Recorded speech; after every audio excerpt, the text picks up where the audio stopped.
एक बार की बात है, हमेशा की तरह राजू और रानी अपनी बकरी को लेकर जंगल में गए होते और आपस में बैठकर बातें कर रहे होते। रानी, हमारी बकरी हमारे गांव के सबसे फुर्तीली बकरी है।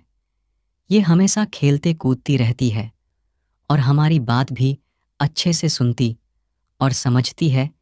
ये हम दोनों से इतना प्यार करती है कि इसके पास से अगर हट जाओ तो बेचैन होकर हमें खोजने लगती है। और ये हमारी आवाज हल्का सा भी कहीं सुन ले तो ये कहीं भी हो भागे, हमारे पास चली आती है। कितनी प्यारी है ना हमारी बकरी। ये लोग आपस में बात कर ही रहे होते हैं कि इनके सामने कुछ अजीब सा होता और वह पर एक आम आता जो कि बहुत ही चमकीला और नायाब होता। रानी, ये यहाँ पर क्या हुआ? और ये इतना चमकीला आम यहाँ कैसे आ गया?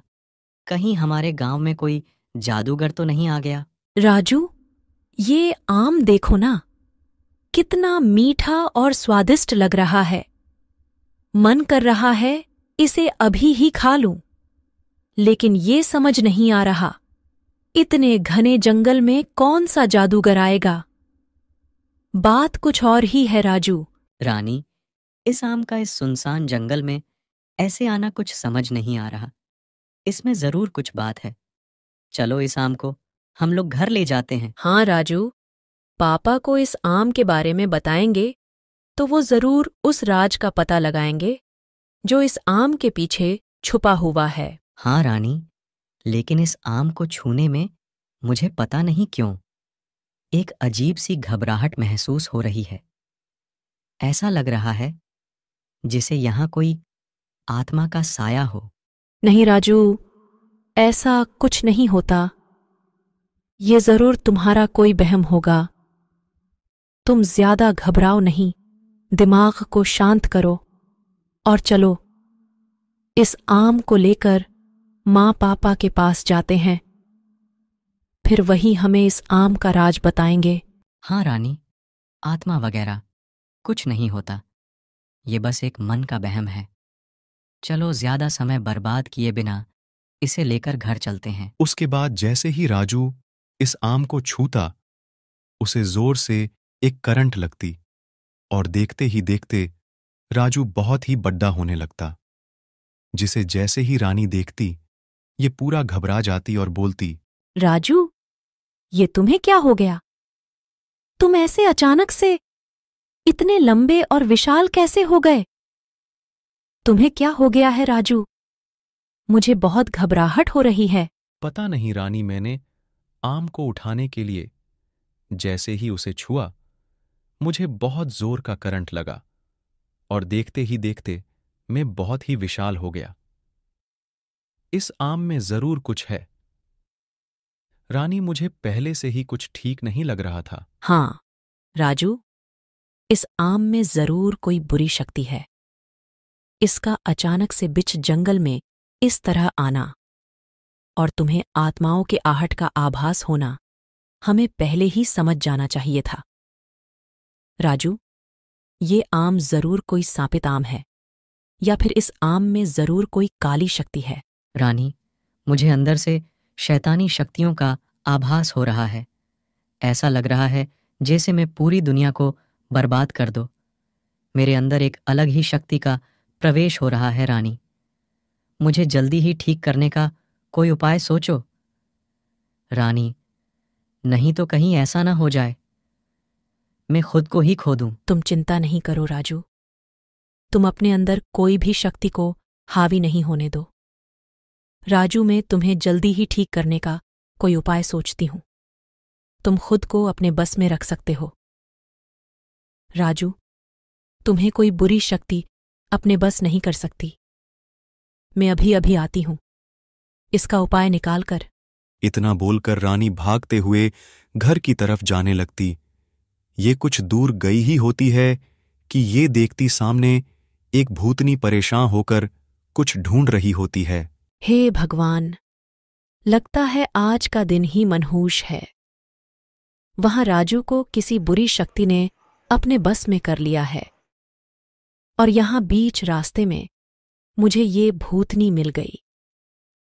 लेकिन ये भूतनी यहां इतना परेशान होकर क्या खोज रही है?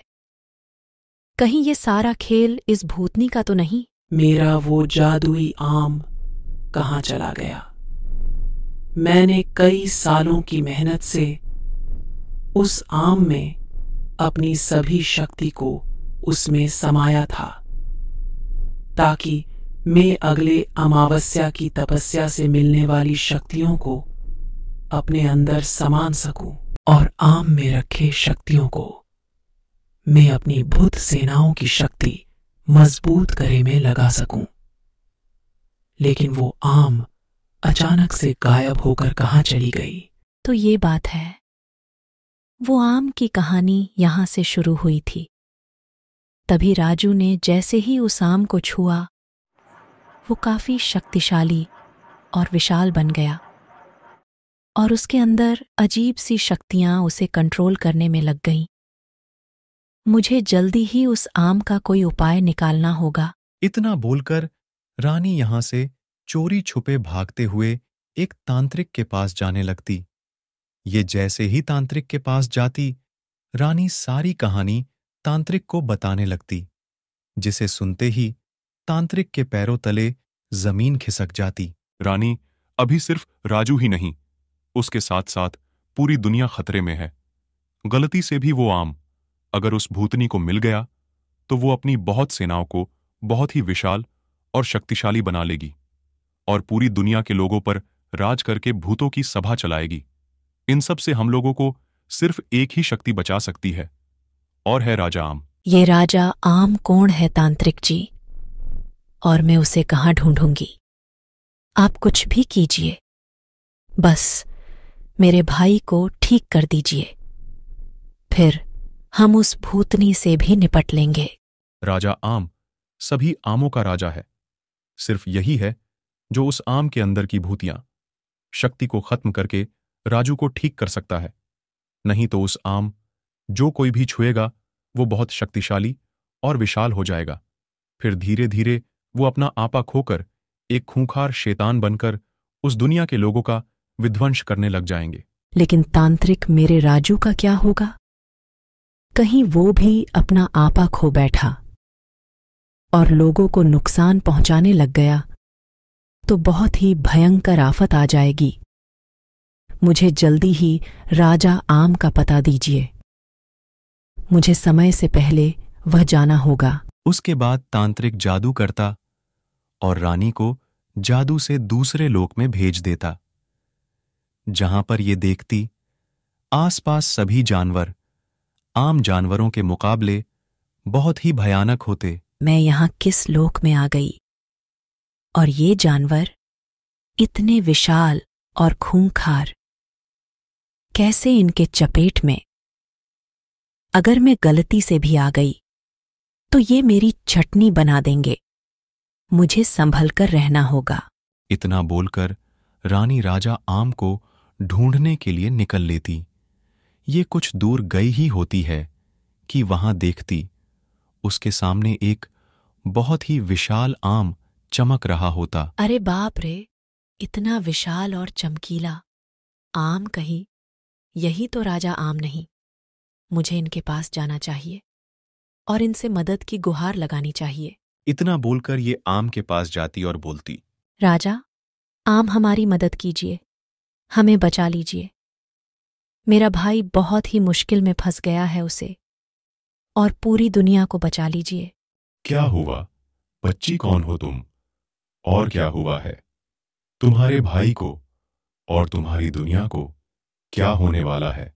मुझे अच्छे से समझाओ ताकि मैं तुम्हारी मदद कर पाऊं। उसके बाद रानी सभी बातें विस्तार से राजा आम को बताने लगती, जिसे सुनने के बाद राजा आम बोलता, तुम चिंता नहीं करो रानी, तुम सही समय पर यहां आ गई। मैं अभी उस जादुई आम से उसके अंदर की बुरी शक्तियों को खत्म कर देता हूं। जैसे ही उस आम से बुरी शक्ति का नाश होगा, राजू के ऊपर से उस शक्ति का असर भी खत्म हो जाएगा। और रही बात उस भूतनी की, उसने अपनी सारी शक्तियां उस आम में रखी हुई थीं, जैसे ही उस आम की शक्ति नाश होगी, उस भूतनी का भी अंत हो जाएगा। इतना बोलते ही राजा आम अपनी जादुई शक्तियों से उस आम के ऊपर हमला करता, जिससे सभी बुरी शक्तियों का नाश हो जाता और देखे ही देखते राजू अपने असली रूप में आ जाता और वही वो भूतनी हमेशा हमेशा के लिए इस दुनिया से चली जाती।